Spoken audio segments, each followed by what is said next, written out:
Salam alaikum. Dans cette vidéo, on va voir l'ère des gros systèmes.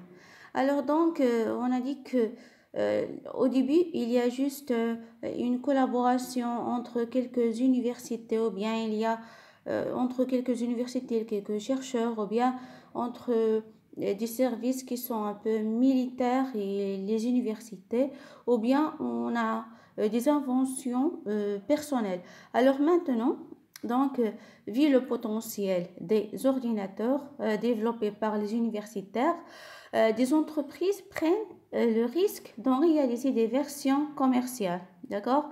Donc, il a transformé les machines de laboratoire utilisées pour la recherche scientifique, qui sont destinées juste pour tout ce qui est calcul scientifique, en produits fiables et utilisables par des clients ayant des compétences et des besoins variés. Alors donc ici, on a trois entreprises qui se lancent dans cette aventure. Le premier type, donc il s'agit des startups fondées par des ingénieurs pour construire des calculateurs électroniques. Le deuxième type, ce sont les constructeurs mécanographiques comme IBM.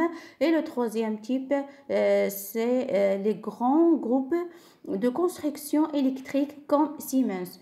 Donc ici, on a donc une division ou bien un partage de rôle.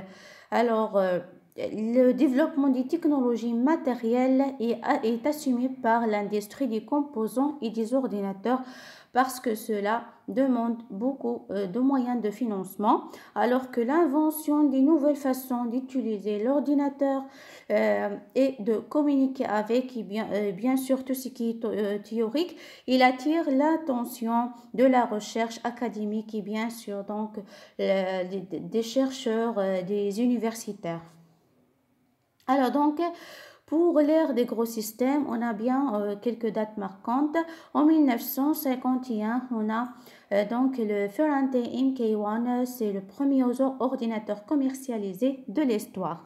Donc ici, il est développé par l'Université de Manchester en collaboration avec le grand constructeur de matériel électrique Ferranti. Donc ici, les entreprises s'encouragent à se lancer dans cette aventure.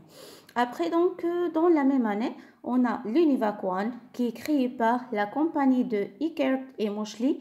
Donc, ce sont deux ingénieurs qu'on a vus déjà dans un projet. Alors, cette machine elle comporte 5200 tubes et elle est utilisée, ou bien elle utilise des lignes à retard comme mémoire rapide. Des mondes magnétiques comme mémoire de stockage, son prix est supérieur à 1 million de dollars. Donc quand même, ça reste pour les recherches scientifiques et on ne peut pas commercialiser ce produit pour des personnes ordinaires ou bien pour un usage ordinaire. Il y a aussi le Whirlwind qui est le premier ordinateur qui fonctionne en temps réel. Alors, c'est quoi le temps réel? Donc, on donne toujours l'exemple d'un avion. Alors, un avion, il a obtenu, ou bien c'est là, par exemple, devant elle un obstacle. Donc, qu'est-ce qu'il va faire? Le programme de cet avion, comment il va réagir? Normalement, il doit directement détecter cet obstacle-là pour trouver une autre voie ou bien une autre route dans le ciel. Alors, si le programme marche en temps réel, c'est-à-dire qu'il va faire une détection à peu près instantanée et il va réagir d'une manière instantanée. Donc, on dit qu'il marche en temps réel. Alors que s'il ne marche pas en temps réel, on ne peut pas détecter qu'il y a par exemple, qu'il y a un obstacle qu'après que 5 minutes passent, donc déjà, l'avion s'écrase sur cet obstacle-là. D'accord? Alors, ici, ce premier ordinateur il est issu d'un projet de simulateur analogique d'avion. Il devient le prototype d'un ordinateur relié à des stations radar pour alerter la défense américaine lors d'une attaque aérienne russe. Donc ici, Vraiment, c'est une invention qui est très importante parce que c'est un avion et elle vient pour alors donc pour faire tomber une bombe sur un territoire, donc on doit la détecter instantanément avant pour l'attaquer, avant que cette bombe-là tombe sur nous. Donc c'est une invention qui est très importante pour nous défendre.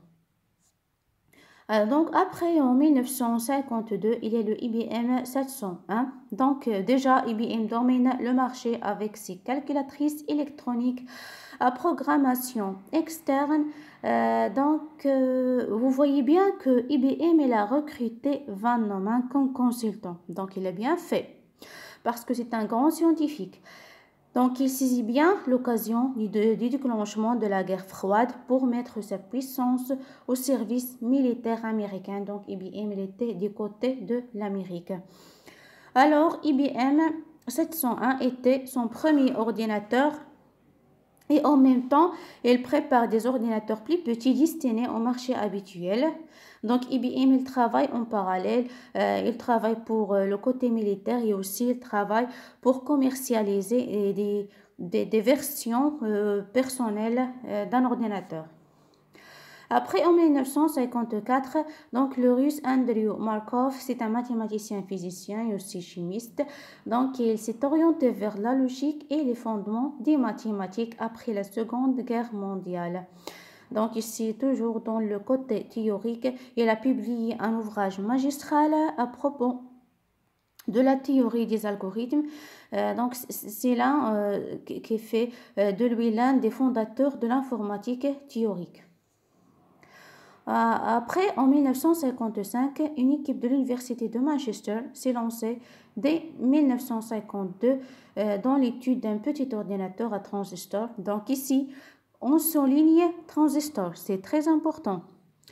Opérationnel, donc ce petit ordinateur opérationnel en novembre 1953.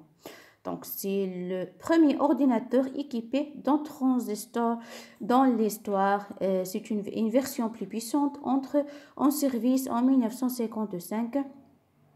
Alors, donc ici, on remarque bien que le développement du côté électronique influence bien le développement des ordinateurs.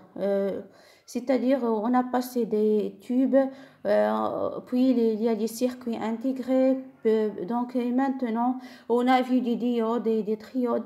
Maintenant, c'est les transistors. Et on va bien voir d'autres choses électroniques qui sont très importantes et qui vont bouleverser le monde des ordinateurs.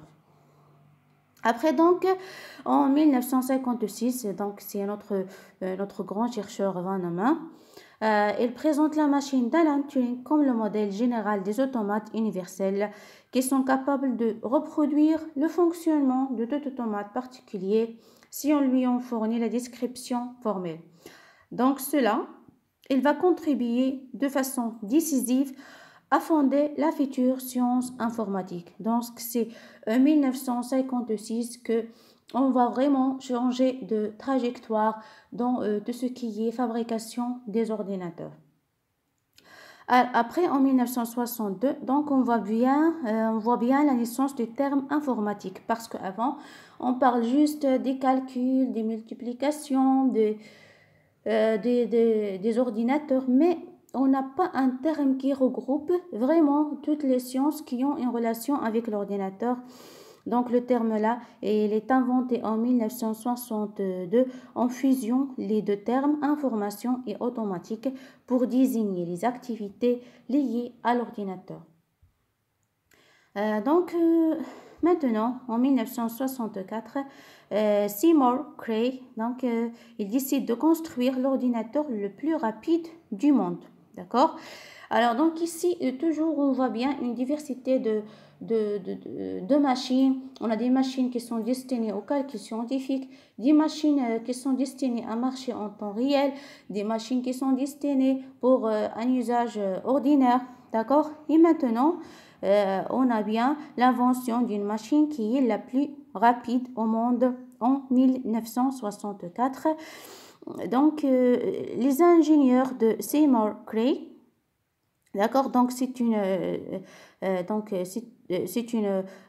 entreprise. Ces ingénieurs-là, ils présentent le CDC 6600, donc la performance 1,10 mégaflop. Une centaine d'exemples à 8 millions de dollars pièces seront vendus. D'accord, il est surnommé le père des super ordinateurs ou bien ce qu'on appelle supercomputer. Alors, c'est quoi la différence entre un ordinateur et un super ordinateur? Maintenant, où on trouve les superordinateurs? On va les trouver dans les grands centres de recherche scientifique. Par exemple, on peut les trouver dans la NASA. Aussi, on peut les trouver dans les grandes universités. Donc, ils sont destinés à faire vraiment des calculs qui sont immenses et ils sont destinés à travailler à une grande vitesse, donc une grande rapidité. Donc, c'est le top des performances. Voilà, donc on se rencontre dans la vidéo prochaine, Inch'Allah.